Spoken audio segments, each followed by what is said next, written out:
This file was sealed for decades. It sat behind 3 locks in the county archive until a procedural review pulled it into daylight. The cover sheet bears a stamped release, declassified for internal review only. When you open it, the first thing you see is archival language cut into clipped, bureaucratic blocks. Operation Ridgewatch, Incident 840617.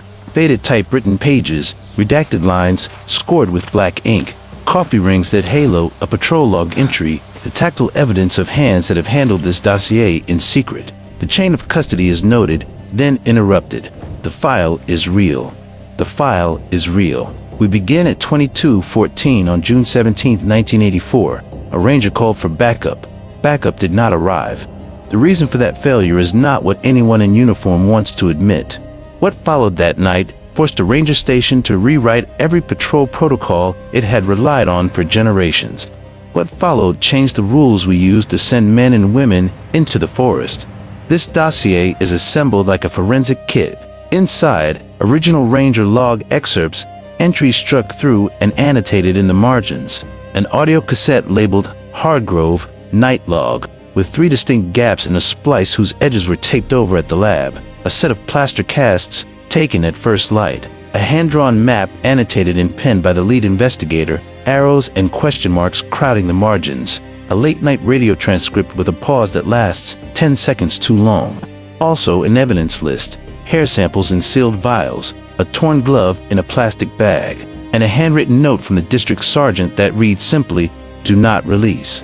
We present this case with the precision of an archivist and the skepticism of a forensic analyst. No one reading these pages takes sensationalist leaps. The work here is methodical. To parse eyewitness testimony line by line, to triangulate timestamps, to measure plaster casts down to millimeters, and to read the silence where recordings go dark. The central, chilling question that drives this episode is stated plainly in the margin of the lead investigator's report. Did a forest guardian strike back deliberately against those who patrol its borders? The file invites you to look closely. On a torn, coffee-stained page, a shorthand entry records a routine perimeter sweep. Beneath it, in a different hand, the words "tracks vanish" and a time stamp. The audio label lists 2214. A stamped date of release sits at the top of the packet, but lines remain blacked out. The investigator's map shows Ridge 7 circled in multiple colors, annotations that imply repeated attention. The plaster cast envelope is marked, measured, and cataloged, but the lab's addendum is clipped out and missing. We will move through this material the way an evidence team would, slow, deliberate, unwilling to let the gap between pages become a gap in reason. We will play the tape, read the log, and examine the casts. We will treat every redaction as a question, every coffee stain as part of history. The purpose here is not to sell terror, but to reconstruct as precisely as the surviving record allows, a single night that altered policy, reputation, and perhaps the balance of authority between the forest and the people who walk it. Operation Ridgewatch, Incident 840617. The file is in front of you. What began as a missing persons call turned into a lesson learned the hard way, one that still determines how rangers move through this forest today. The file's map folds open to a place that is easy to draw and hard to forget. Ridge 7 sits in a remote basin of the Pacific Northwest's inland ranges, a kettle of old-growth conifers, hemmed in by steep ridgelines and a spine of weathered basalt. From overhead it reads like a funnel, ridges channeling wind and water down into a single valley floor, and a narrow canyon the rangers call the cut that squeezes every moving thing, human or animal, into the same thin corridor. The station is pinned low in the valley, Ridge 7 rimmed in red ink, the cut penciled with arrows. The map's legend reads plain and functional. Station Valley low, Ridge 7, high sightings. Cut, narrow passage. Topography dictates behavior here. Dense stands of Douglas fir and western hemlock crowd the slopes. The understory is a tangle of salal and sword fern. Fog rolls off the ridges at dusk and sinks like smoke into the basin, swallowing flashlight beams and smearing distances into gradients of gray. Old fire roads scar the grade, their gravel shoulders collapsing into brush where they've not been graded in years. Each of those roads ends or begins as a single line, and on the night of June 17th, there was only one route rangers used to patrol. Ridge 7, the fire road that follows the valley's spine and threads into the cut. The human footprint is layered and complicated. For decades, logging permits stitched a patchwork of cut blocks across the ridge lines, parceling public and private land into a checkerboard of access roads and disputed borders. In the 1970s, recreational use surged. Weekend campers, pickup hunters, and a new wave of day hikers following backcountry guides into places once left to themselves. Local memory is longer than official records. County courthouses hold timber deeds, but the stories the cautions told over beer at the diner named Ridge 7 as a place to avoid after dusk. Sasquatch reports in the archive date back to the 1930s. A hunter's sketch, a schoolteacher's nervous letter, a 1950s photograph of an upright print preserved under glass.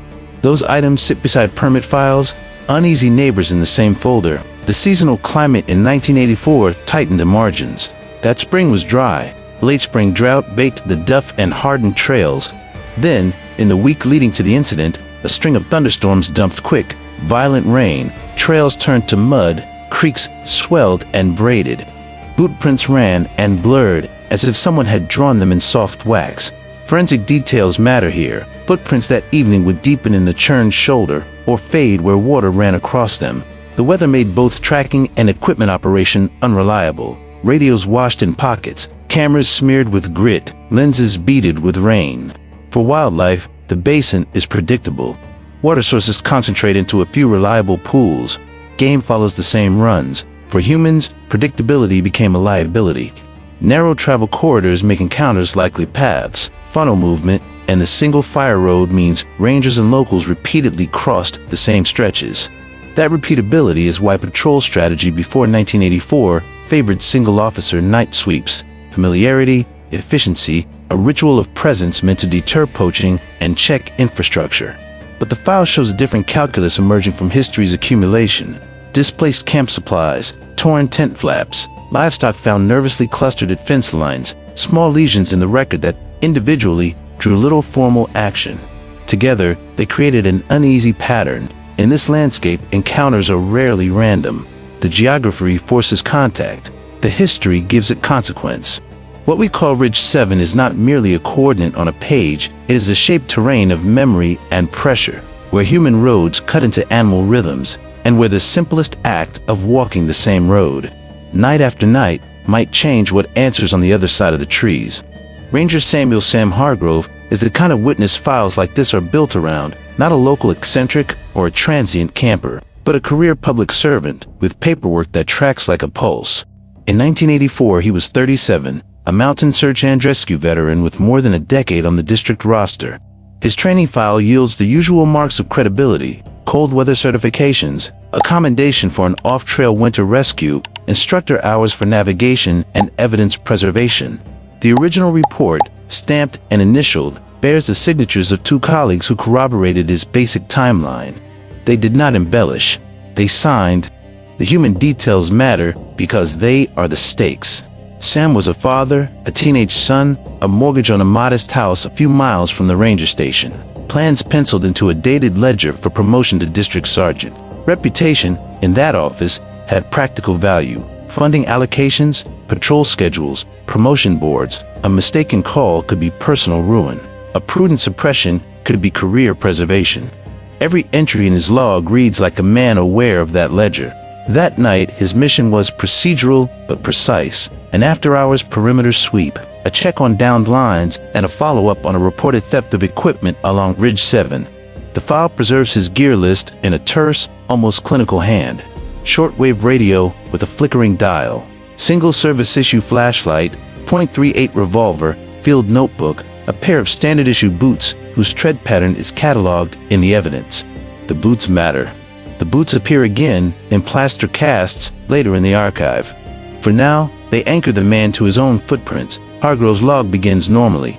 Check-in at 2103, perimeter clear. Ridge pass, okay. At 2114, a terse notation. Operation Ridgewatch, incident 840617. Then, an 11-minute blank. A line reads, missed transmission, equipment failure. The language is understated, the kind of phrase meant to close a bureaucratic hole. At 2145, he radios in again. Voice recorded as steady, he reports overturn of a game camera, a smear of dark organic matter on the road. The entry is precise, tracks present, and a small hand-drawn cross placed where a short spur road meets the main fire road. He circles the line and writes, "Photo none, lens broken." Small, ordinary failures thread through the file like a second voice. His usual partner had called in sick that week. The station's backup pager was flagged out of service 2 days earlier and marked "repair pending." A repair order sits in the folder, stamped but unsigned. The community relied on redundancy, paired patrols, functioning pagers, 5-minute backup windows. That night, those redundancies were frayed. The file does not editorialize, it notes. These are not trivial details. In the weeks before June 17th, company treeing operations and road reroutes had pushed active equipment ever deeper into Ridge 7. Contractors recut an old logging spur. Survey stakes dotted new edge lines. Locals began to report strange, long-drawn howls after the machines moved through. Whatever you call it, stress, displacement, territorial response, the chronology is clear in the permitting logs. Human activity ascended. Disturbance increased.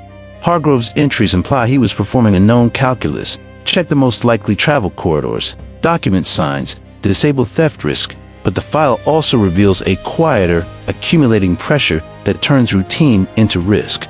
Repeated reports earlier that month show displaced tent flaps, torqued feeding troughs, livestock clustered in ways ranchers do not expect. Each anomaly, filed away on its own, drew little immediate action. Together, they hardened into professional concern. The patrol strategy before 1984 favored single-officer night sweeps because they were efficient and familiar. The ledger of the station, overtime budgets, staffing rosters depended on that efficiency. What the file makes plain is that efficiency can be a liability.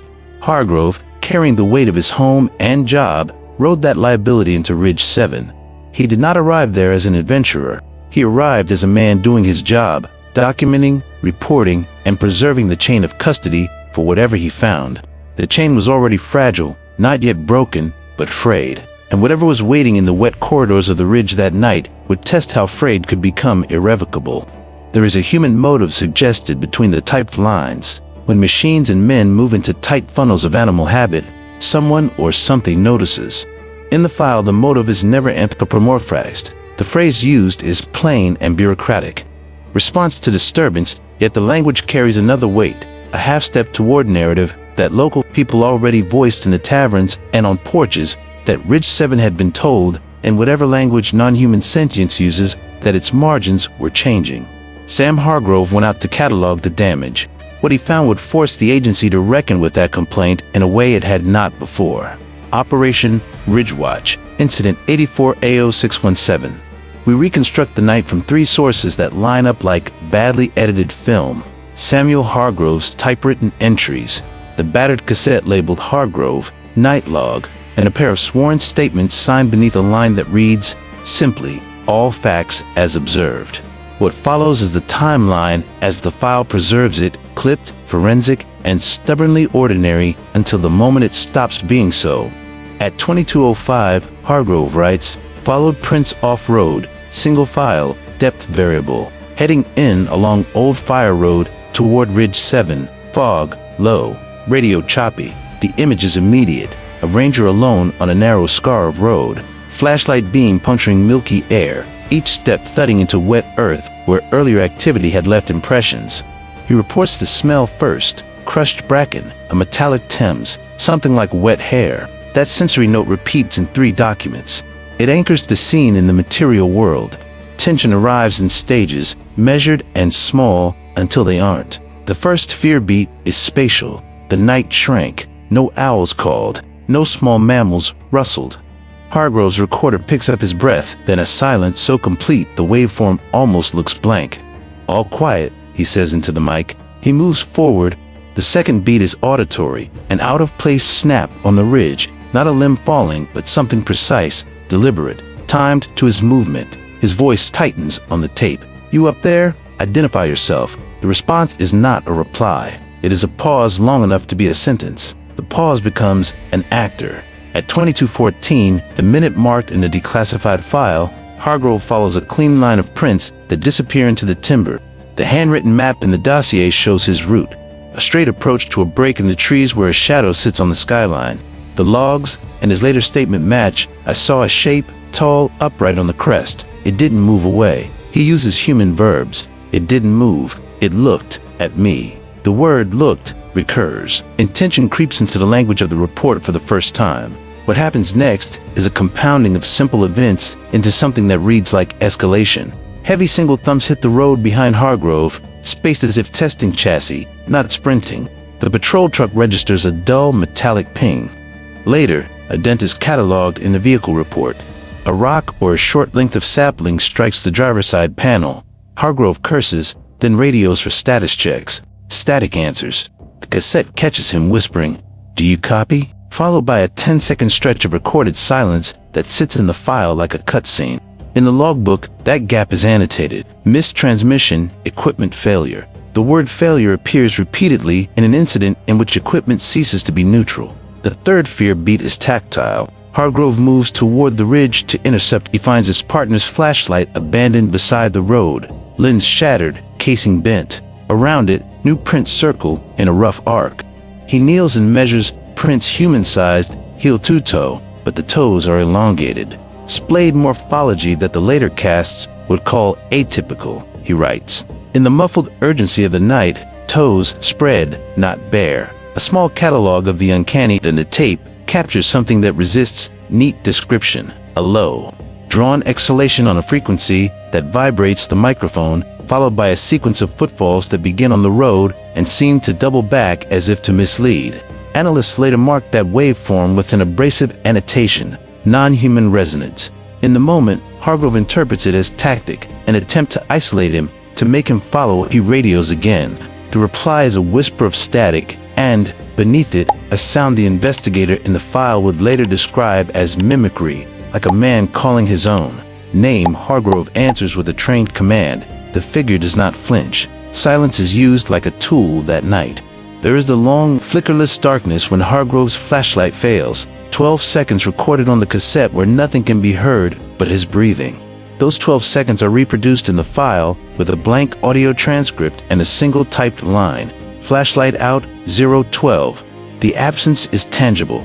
In interviews decades later, colleagues say the silence on the tape still makes them lean forward as if to catch what it hides. What follows is a concentrated burst of confusion. Something bangs the truck again. Harder. Hargrove moves to the cab and finds a shallow trench dug in loam near the front wheel. Disturbed recently, as if something heavy had shifted or been dragged. He reports drag marks into the brush, deliberate, not random. He finds no body. He finds a torn swath of nylon stuck on a branch high enough to require bipedal reach. He reports, in a voice recorded but later redacted for tone, "It watched me the whole time. It knew where I'd come from." That admission, the file shows, unsettled his superiors. It implied learning, assessment, and a response. The crescendo tightens. The cartridge shows a splice, an abrupt cut between 20 to 19 and 20 to 22, the moment when Hargrove's voice is most panicked. The tape resumes with him speaking in a fractured sentence. "It's here. Don't." And then the audio stops. The radio logbook captures the last transmitted syllables. Copy. The file preserves only the trailing static and a final scribbled note in the investigator's hand. Last transmission interrupted. No backup arrived. That line closes the block of witness material and leaves the scene suspended, a recorded instant. Frozen at the exact tilt between procedure and catastrophe, between a man doing his job and whatever acted against him. We are left with the sound of his breath in the dark, and the question repeated in every margin, did something choose to stop him? The recording itself offers no tidy verdict. It offers instead the small details that accumulate into something that demands policy change. The silence becomes evidence. The gaps in the tape a form of testimony. And for the investigators who later read these pages, silence was not absence. It was a tactic that night on Ridge 7. The file soon leaves the anecdotal and moves into the material. Evidence, not storytelling, is what investigators used to make decisions after Ridge 7. The morning after the patrol, a toolbox of physical traces was collected under a gray sky, each item cataloged with a sort of careful, bureaucratic language that makes the strange seem catalogable. Cast number 84-17A, hair sample hashtag H-84-3, audio cartridge labeled Hargrove Night Log. These are the things that can be measured, measured again, and held up to a lab's light. Begin with the plaster casts, taken from the fire road and the adjacent loam, The impressions were large and unambiguous. Foot length, approximately 15.5 to 16.2 inches. Ball width, unusually broad. Stride intervals averaged 42 to 46 inches, with a gait pattern straight along the road. Not a stagger, not an animal bound, but a deliberate, upright track. Depth variance across the print indicates a mid-foot weight bias. Heavy pressure at the arch. Not the typical heel-first imprint of a human trudging uphill in wet boots. Most arresting to the forensic podiatrist was a fine pattern within one midsole impression, shallow dermal, ridging that suggests skin contact rather than a muddied overlay. The note in margin, midsole pressure point, bipedal distribution, not consistent with known local mammals. Hair samples were cataloged with equal caution.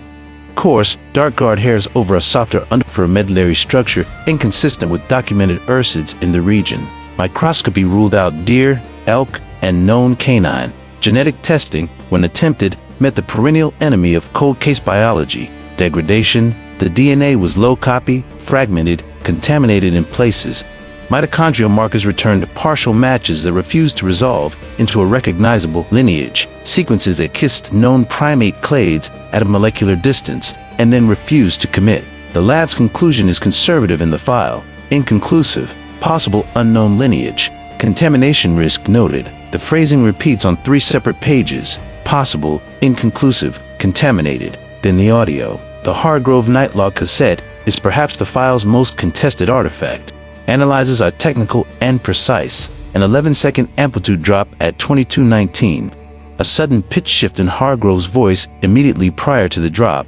A low-frequency resonance centered around 27 Hz hump in the spectrum that some acoustic engineers flagged as environmental microtremor and others labeled anomalous vocalization. The most damning datum is not the hump, but the splice. Between 2219 and 2222, the magnetic tape shows an abrupt cut and reattachment.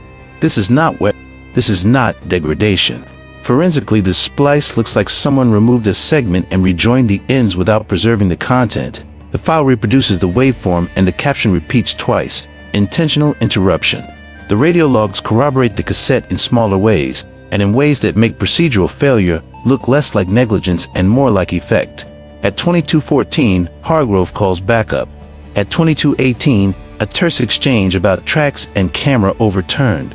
Then at 2219, a broken call sign, a 10-second pause, a whisper, "Do you copy?" and then static. Multiple patrol units attempt to respond. The station's recorder catches Hargrove's voice growing clipped. Then a fragment of another sound, unintelligible. 3 weeks later, an amateur band picks up a transmission on a civilian frequency that contains the same fragment. The technical addendum notes that simultaneous radio, flashlight, and camera failures within a localized time window are statistically rare. The term appears multiple times. Coincidence unlikely. An electrician's field report is in the dossier. Tested later under bench conditions, the patrol truck's electrical system showed no anomalies. Batteries, alternator, grounding straps, all within spec.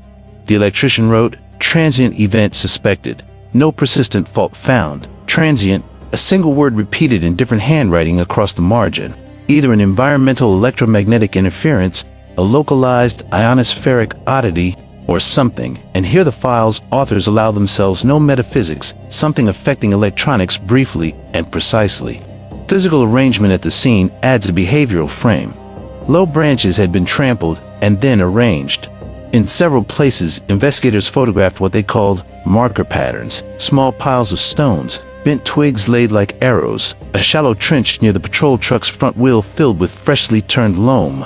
Drag marks led off the road into thick brush. A torn swath of nylon was found lodged high in a cedar, placed high enough to require an upright reach.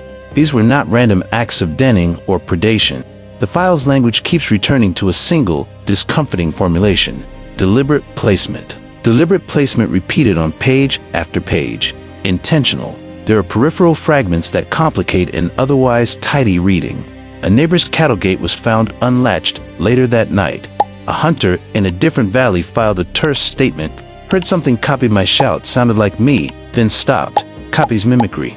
The archive notes a pattern of imitation and of property damage calibrated to intimidate broken windows. Overturned equipment, tools arranged in semicircles, acts that look punitive rather than predatory. Finally, the interruption.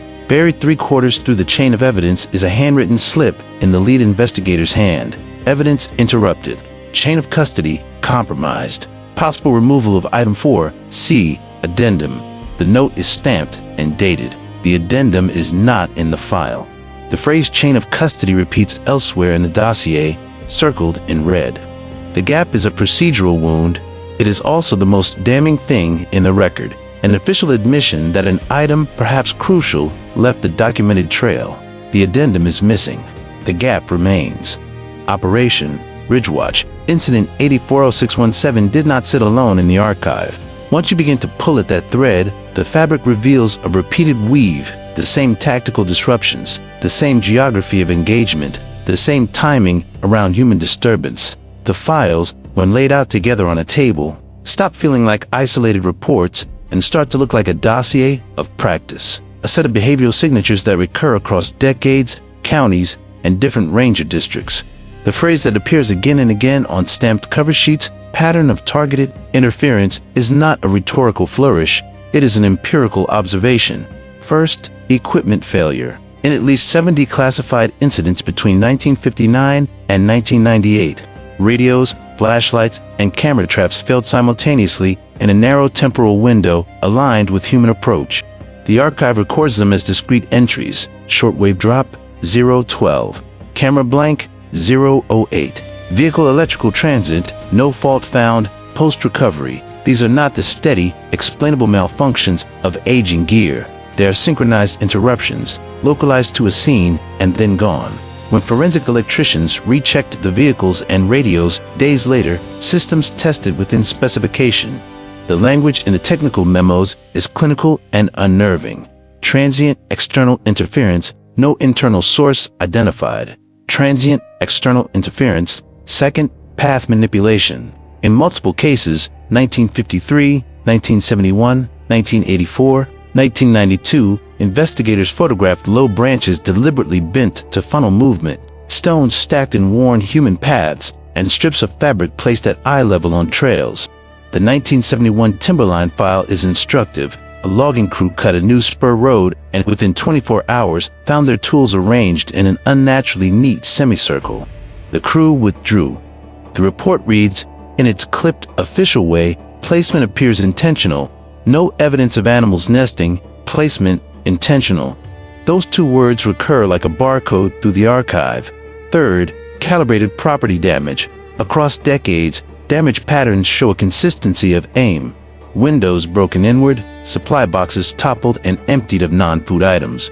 Vehicle panels dented but not stripped. Livestock startled rather than slaughtered. The tone of the damage is punitive, warning-like, designed to displace and intimidate rather than to feed. In the 1959 Hunter's statement, cataloged with a faded photograph of a baited deer stand, the witness reports a voice mimicking his own shout from the tree line, a mimicry that ended with the hunter packing up rather than pressing deeper. Mimicry, warning, retreat temporal clustering is unmistakable. Incidents spike after intrusive human activity, road building, heavy machinery, tree felling, or the sudden placement of cameras and snares. Files that predate and postdate construction phases reveal a clear correlation. Disturbance rises, incidents increase. Disturbance wanes, incidents taper. The pattern is not perfect, there are anomalies, but the correlation appears across multiple jurisdictions and time periods. Here, the archive does not speculate wildly. It records. Machinery logs line up with incident logs. Crew reports contain the same hushed language. We felt watched. We were moved off-site. These are not isolated nerves. They are institutional notes of cause and effect. Behavioral parallels also line up. Witnesses in separate decades describe a common sequence: observation from a distance, an escalation when approached, a behavioral response directed at the tools of intrusion rather than the people themselves. In the 1992 brakes failure dossier, a Ranger convoy pulled to a stop after one vehicle experienced sudden brake drag. Tools found in the road had been repositioned to force vehicles to slow. The file contains a redacted note, possible sabotage, and a later policy memo that cites the incident as a catalyst for revised convoy procedures: observe, test, deter. Importantly, the archive includes indigenous stewardship records that provide cultural context rather than sensational confirmation. Oral histories recorded with tribal elders describe deliberate, long-standing practices of marking and warning arranging branches, leaving cairns meant to redirect or admonish outsiders. Those files complicate a criminal or purely zoological reading. They suggest a continuity of place-based communication that predates modern logging. The archive reluctantly folds these narratives into its pattern analysis. Stewardship, warning, continuity. When these threads are drawn together, statistical weight accumulates. One isolated oddity becomes a replicable behavior. The word pattern in the files shifts from suggestion to operative term. Pattern of interference, pattern of displacement, pattern of deterrence. That shift is what changed policy. The Forest Service memos that follow Ridge 7, now declassified, are explicit. Single ranger night patrols in funnel corridors pose unacceptable risk. Redundant communications must be mandated. Intrusive surveillance gear is to be limited, pending impact assessments. Those recommendations do not spring from superstition. They spring from a clustered evidence set that agencies judged credible enough to alter procedure. Which brings us to the institutional response: secrecy and adaptation. The archive contains internal emails that weigh litigation against public alarm, redactions that protect sources and methods, and the procedural footnotes that turned a series of mysterious incidents into operational doctrine. The change is pragmatic. Fewer solitary night patrols, enforced backup windows, routes randomized to avoid predictable funnels. The policy reads like a lesson learned the hard way. If there is a single, unsettling conclusion here, it is this: when the files are read together, the 1984 incident ceases to be an aberration. Operation Ridgewatch, Incident 84A0617, becomes a calibration point in a larger pattern. The pattern is not tidy. It resists simple explanation. But it is real enough, consistent enough, and consequential enough that agencies rewrote the rules on how rangers move through these forests. The working hypothesis that emerges from Ridge 7 is not tidy. It is not a monster story or a courtroom proclamation. It is a cautious, evidence-led claim. The actor observed on June 17, 1984, behaved like a large, bipedal organism with territory awareness, the capacity to monitor human movement, and the ability to execute targeted deterrent behaviors when its environment was altered. That sentence alone will make some readers close the file. But the claim stands on three converging lines of data: physical impressions inconsistent with known fauna, biological material that resists neat classification, and a cluster of coincident, localized equipment failures and deliberate seeming scene alterations. We test alternatives because that is what investigators do. Could an unusually large bear explain the casts? The plaster impressions show a mid-foot pressure point and dermal ridging in the sole that do not match ursid morphology. Could the hair be from a known primate or feral human? Microscopy and cross-sectional analysis fail to align cleanly with any cataloged species in the regional reference set. Could this be an elaborate hoax by locals or a staged scene by vandals? The timing and co-occurrence of transient electromagnetic-like interference across independent devices, radiostatic, a flashlight that dies for exactly 12 seconds on a fresh battery, a camera that stops recording and then restarts on a clean splice, argue against human-only mischief. Hoaxers can break things. They rarely can produce the pattern of mechanical, biological, and acoustic anomalies recorded here without leaving cleaner traces of manipulation. We do not say the file proves a new species. We do not claim metaphysical intent. We weigh probability. The most parsimonious reading of the assembled evidence is that something capable of bipedal locomotion and sophisticated situational response learned to treat particular human signatures, new roads, cameras, concentrated patrols as triggers demanding corrective action. Call it deterrence. Call it learned avoidance escalated into directed interference. Call it what you will. The language in the file shifts away from accident and toward response. Mechanisms are speculative but constrained by data. Olfactory acuity in large mammals is well documented. A targeted scent marking or tracking strategy could explain how prints and disturbances appear where humans are most predictable. Social learning and ability to teach or model responses. Among conspecifics explains consistency across incidents separated by years. The anomalous, low-frequency energy on Hargrove's tape and the brief, synchronized failure of multiple electronic systems invites consideration of an acoustic or electromagnetic component used to isolate a target. That is a hard sentence to write. It sounds like science fiction, Yet the waveform anomalies and the electrician's note vehicles, tested normal after the fact, leave an empirical gap that pure biology does not fill. Here is the hard moral layer. Any theory that behavioral change is a response to human disruption implies human responsibility. That is the admission the files force on the investigator, admission I find difficult to make aloud. We pushed deeper into Ridge 7 in the years before 1984. We moved logs, rerouted roads, and placed mechanical devices in the line of travel.